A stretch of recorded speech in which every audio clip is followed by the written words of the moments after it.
On Monday, February 12, 2024, a report from the Auditor General of Canada drops, sending shockwave throughout the country. A simple government app meant to collect traveler information, originally budgeted at just $80,000, balloons into a $59.5 million financial disaster.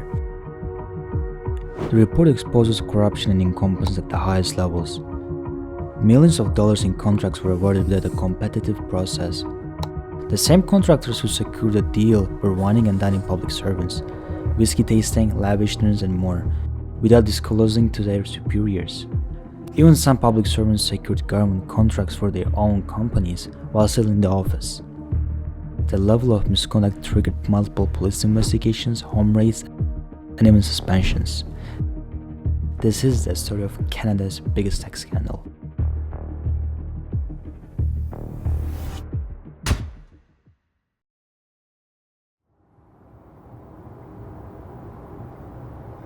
It's March 2020. The WHO declares a global pandemic as COVID-19 spreads rapidly across the globe.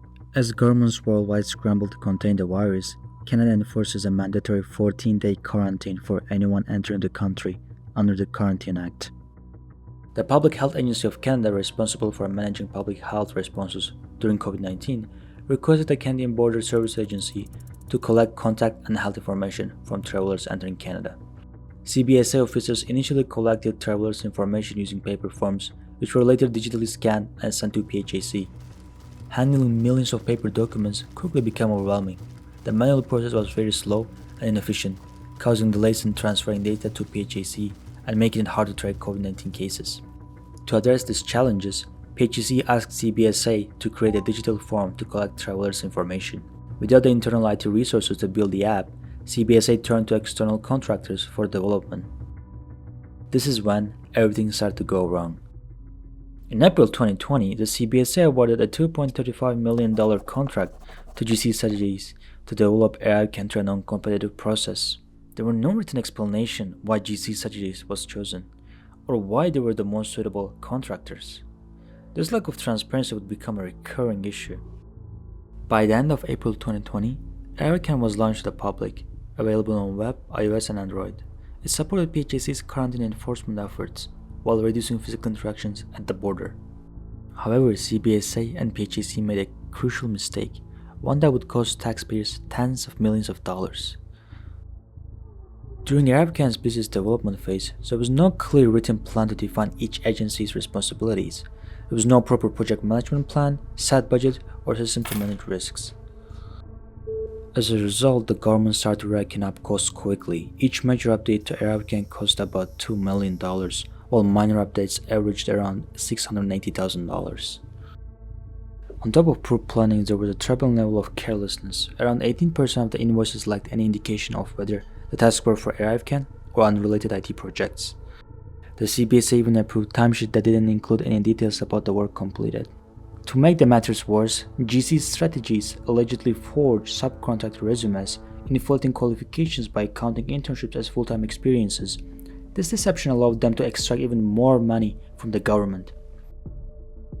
The estimated average daily cost for ArriveCAN contractors was a staggering $1,090, significantly higher than a $675 average daily cost for equivalent IT expertise within the government.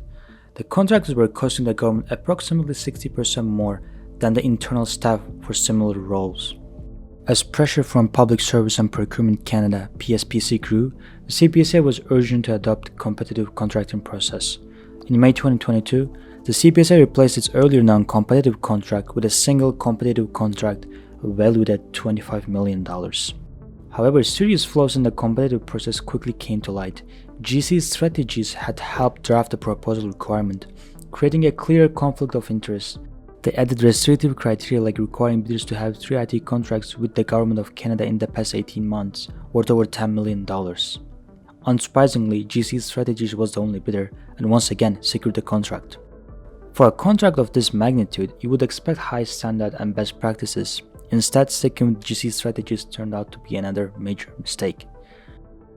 Between app's launch and lifting of health requirements in October 2022, ArriveCAN had 177 releases across various platforms. Of these, 25 were major releases. Half had no user testing at all, 10 had incomplete test results, only 3 had documented complete user testing. Even worse, GC Strategies failed to ensure security clearance for some subcontractors working on cybersecurity testing, exposing Canadian citizens to potential security breaches. Neglecting proper testing eventually led to serious issues. On June 28, 2022, during a major ArriveCAN update, a glitch wrongly instructed 10,200 iOS users to quarantine, despite their valid vaccination status and accurate submissions. John Suk has had a lot of extra time recently because he's been in quarantine, without knowing why. Suk, who lives in St. Catharines, returned to Canada last week from a trip to Europe. He filled out the mandatory ArriveCAN entry app for travelers and is fully vaccinated, which means he doesn't have to quarantine. But then, Suk got several strange emails and a robocall instructing him to isolate for 14 days. So he reluctantly complied. This robocall was full of threatening messages like prison time, so I figured I'm not going to risk this. But it turns out there's no risk. The federal government told CBC News that due to a technical glitch with the ArriveCAN app, a small number of travelers received an erroneous notification instructing people to quarantine. You know what the government should do with that app? Throw it in the garbage. This error caused many travelers to face unexpected hotel expenses, often running into thousands of dollars. Meanwhile, a document obtained by the Globe and Mail revealed that high-ranking CBSO officials had been attending whiskey tasting, restaurant outings, and off-site meetings at breweries hosted by GC Strategies partner Christian Firth, events dating back to 2019. Also revealed in testimony that Firth paid for a whiskey tasting and dinners out with bureaucrats, things he failed to disclose in the past. Why did you lie to this committee? It was not a lie, I just was unaware. I hadn't checked all of my Outlook. Among those in the attendance were Cameron McDonald and Antonia Utano, who were later suspended for failing to report these events to their supervisors as required. The more you dig into third-party contractors like GC Strategies, the more alarming the details get. GC Strategies was a two-person company, Christian Firth and Darren Anthony. They didn't develop the ArriveCAN app themselves. Instead, it functioned as an IT staffing firm, outsourcing the work to subcontractors they sourced through platforms like LinkedIn and other networks. As a middleman, GC Strategies took an average cut of 21% on government contracts. Despite managing a project with such a national importance, the company reportedly worked less than 10 hours per week on ArriveCAN. How many hours did you spend working on this project in exchange for the millions of dollars that you and your partner got for the act of recruiting? It would have been between 30 to 40 hours every month with the invoicing, with doing timesheets, with doing accounting, with doing paying our resources. For this minimal involvement, GC Strategies pocketed $2.5 million.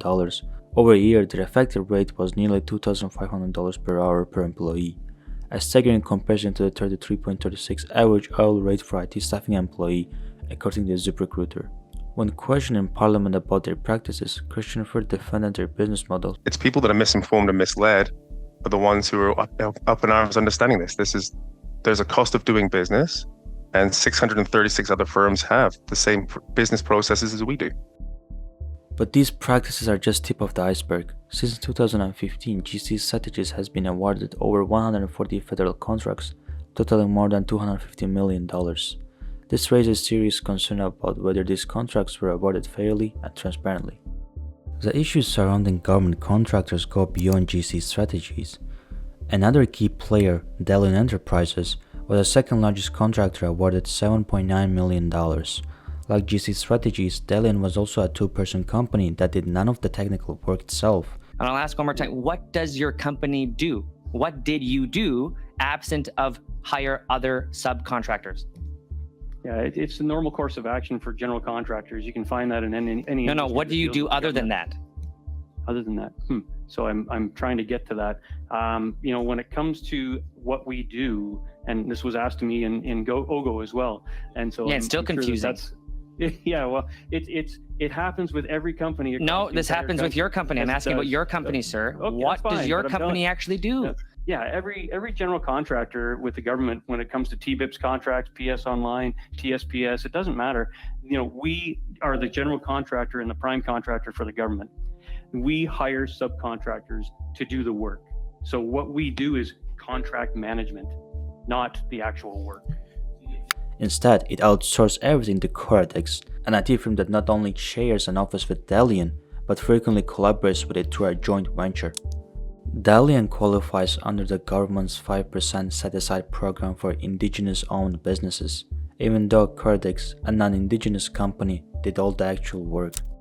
According to program rules, when an indigenous business partners with non-indigenous entities, at least 33% of the total contract value must be handled by the indigenous business. However, Dalian's owner, Yo, admitted he had no idea if anyone at Coradex identified as indigenous. Can you tell me, of the 20 employees that worked on that project, how many of them were indigenous? There are 20 IT professional consultants, not employees, but I would have to check with our staff to see if any of them are actually indigenous. How much investment has your company made into training indigenous people? So from a training perspective, I would say that we have had experiences with Algonquin College in the past, where I've given out an Aboriginal Achievement Award to technical people that have passed the bar at Algonquin, and I've brought them in for a 12-week placement at the company, and then they've either stayed or they Would it be moved fair along. to say that because of your claim of indigenous status, you're very comfortable taking under the procurement allocation or under set-aside contract, yet your investment, the company of Dalian, into either hiring or training and building capacity within that indigenous group is non-existent?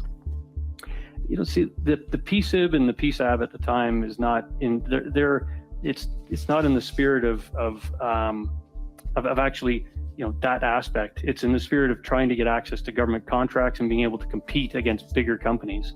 He also revealed that he openly took a 18.2% cut for contract management.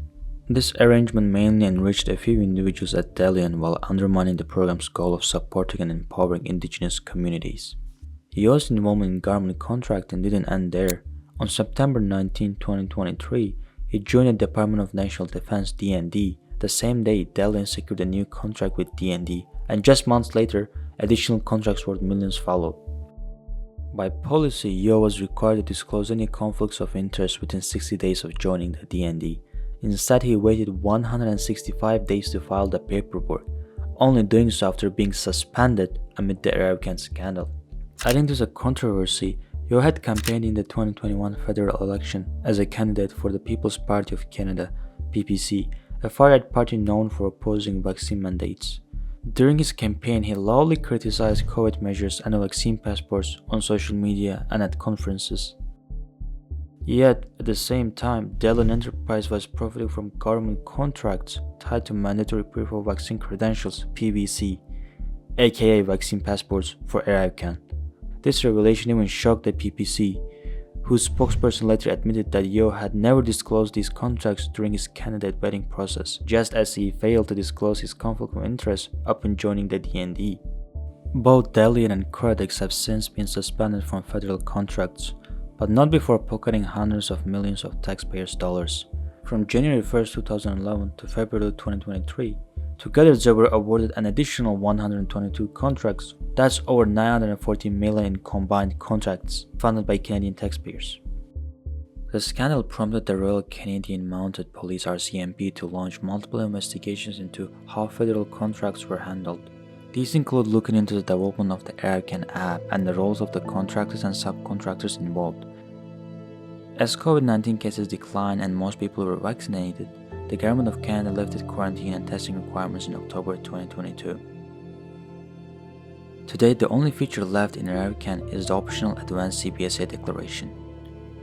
Official estimates from the Auditor General place ArriveCAN's final cost at $59.5 million, a staggering price for what was supposed to be a simple travel app. What began as a tool to save travelers time and support public health spiraled into a multi-million-dollar scandal riddled with corruption, mismanagement, and wasted taxpayer money. Millions of taxpayers' dollars flowed into the pockets of middlemen who contributed little to the actual work, while government agencies failed to implement even the most basic oversight measures.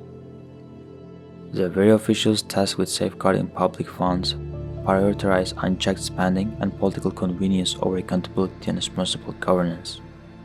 So the question remains, was ArriveCAN a one-time failure, or just a glimpse into a much deeper systemic problem within government contracting.